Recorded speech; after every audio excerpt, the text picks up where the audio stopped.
Hello everyone, this is Ferdinand.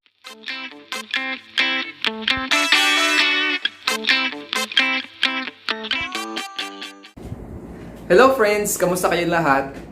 Meron akong maikling video clip na handa para sa inyo. Alam ko nag-iisip na rin kayo ng mga pwede niyong puntahan pagkatapos ng quarantine natin. Siguro sa mga susunod na taon. Kaya babalikan natin itong Palo Alto na pinuntahan namin before. Maganda itong lugar nito kasi malapit lang siya sa Quezon City at malapit lang rin sa Manila. At madali itong puntahan.